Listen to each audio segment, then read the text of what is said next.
Good evening, I'm Matt McCoy. Thanks for joining us tonight. Some good news for the United States. In an 11th hour deal, a compromise has been reached in the United States debt crisis. The package cuts spending and guarantees further deficit reduction steps. The announcement brought positive results, and global markets jittered over the prospect of Washington coming up empty on its bills. Tommy Andres has the latest on the debt crisis in tonight's top story.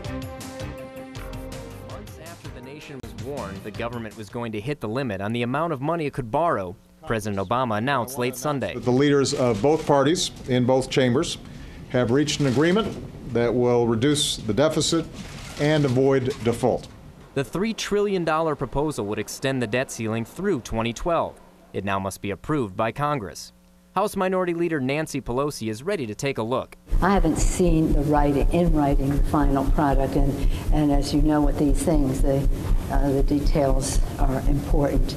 And again, I'll have a discussion with my caucus. The administration had warned a default could spell disaster for the economy, from a stock market hit to a declining dollar to the possibility of Social Security checks going out late. We're not done yet. I want to urge members of both parties to do the right thing and support this deal with your votes over the next few days. I'm Tommy Andres reporting from Atlanta. The proposed deal still needs to be approved by Congress. In the hours leading up to the compromise, both sides of the aisle were speaking out, expressing their party's views on the United States debt crisis. One of those speaking out was Republican Senator Mitch McConnell from Kentucky. This is an important moment for our country.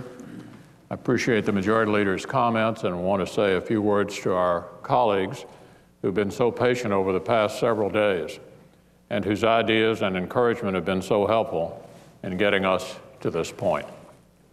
First of all, let me reiterate that before any agreement is reached, Republicans will meet to discuss the framework that the White House and congressional leaders in both parties think would meet our stated efforts to cut spending more than the President's requested debt ceiling increase, prevent a national default, and protect the economy from tax increases. Sunday's announcement brought quick relief to the global markets, many countries announcing already that they will be opening back up trade markets to the U.S. in the near future. Tuscaloosa firefighters responded to a fire this afternoon. According to Battalion Chief Kevin Burgess, about 2:30 this afternoon, a man reported to Fire Station Number 9 saying a house was fully engulfed in flames on 45th Street off east of Tuscaloosa. According to officials, there were no injuries reported and the cause is still under investigation. Burgess says it is important to be highly aware of weather conditions this time of year. Well, it's, especially when they know weather's coming, just to watch out for it, keep their eyes and ears open. A lot of times something like this is called in by a neighbor when there's a lightning strike, so it's just a good idea to kind of keep your eyes and ears open when you know there's bad weather coming. Weather caused a lot of commotion in Tuscaloosa County today. Firefighters responded to a house that was struck by lightning this afternoon on Rolling Hills Road in Taylorville. A tarp was placed over on the damage of the roof of the home. There were no injuries reported. At least one person is injured after a car accident at the intersection of Lorleen Wallace and University Boulevard. At approximately 5:30 this evening, a white and beige sedan collided in the intersection. Debris was thrown hundreds of yards across the Hugh Thomas Bridge. The number of injuries has not been confirmed through the Tuscaloosa Police Department. According to our reporters on the scene, one man was being carried to the hospital on a stretcher. 3 vehicles were severely damaged in the accident, and the cause is still under investigation. First Baptist Church of Tuscaloosa is giving back to teachers who lost their supplies in the April 27th tornado. Today, they celebrated what the Christian community has done to help the disaster relief and also to give teachers crucial school supplies. Among the supplies they donated were crayons, books, and other learning materials. They also gave the teachers gift cards so they could buy more specific items for their classes. Among the schools that were helped out are University Place Middle and Elementary and Holt and Alberta Elementary. Tim Simpson, the college minister at First Baptist Church, said today's events were not only a way of celebrating what has already been done, but also what the future has in store. I think this is just an opportunity to celebrate all the relief efforts that have gone on, but also that there's about to be a rebuild of Tuscaloosa, and to celebrate that is going to occur also. In addition to helping teachers with supplies, First Baptist Church has also adopted a family and gave them furniture for their new home and also a new car. After the storm on April 27th, many families were left not only without homes, but also without everyday luxuries. One local business has adopted one of those families to help provide them with the things they need. WVUA Sarah Chavnik has more. Happy birthday to you. It's a moment that Tiffany Sturdivant and her family thought they might never see, watching their daughter Caitlin blow out the candles on her 11th birthday after they lost everything they had on April 27th.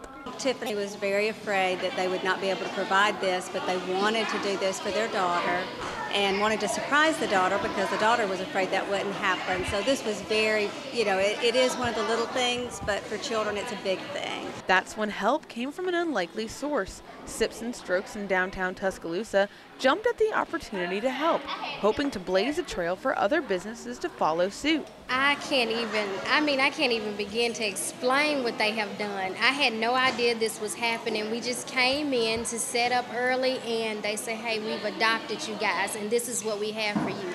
They provided her with an amazing birthday party. They have given us things to furnish our home. It's just been really special being able to be a part of it and seeing, the little things that do matter so much that people who didn't lose everything, there's just no way they would ever be able to grasp the whole scope of how you are completely affected, and it affects everything right down to the birthday party. And Sturdivant says the outpouring of generosity from Sips and Strokes, as well as others in the community, is overwhelming. Can't muster up the words to say thank you, but you just bless someone with the blessings that you've received. And you know that community has unity in it, so you just stand on the unity that's in it. In Tuscaloosa, Sarah Chavnik, WVUA News. The family says they plan on rebuilding their home in Holt, and Sips and Strokes plans to continue to support the family with things that they need. Tomorrow night, members of the Northport City Council will get a very special visit from a friendly neighbor. According to Northport Mayor Bobby Herndon, members of the Tuscaloosa City Council and Tuscaloosa Mayor Walt Maddox will pay a special visit across the Black Warrior to thank Northport for helping hands after the April 27th storm. The Northport City Council meeting is set to start at 6 o'clock at the Northport City Hall. Northstar Emergency Medical Systems is expanding, and soon it will provide ambulance services to all of Tuscaloosa County. Northstar officials say at midnight tonight, Northstar will take control of all ambulance service in the county. They have added 7 vehicles to their fleet, and to take on extra calls, they have also had to hire to 30 new employees, and those numbers are expected to increase over the next 30 days. The transition from older ambulance services to Northstar will be a seamless one. Edgar Calloway, the operations director for Northstar, says the expansion will lead to a safer Tuscaloosa County. We're extremely excited to have the opportunity to serve the entire county as a single ambulance provider. We look forward to the opportunity to improve the system and provide a higher level of response to the citizens of this area.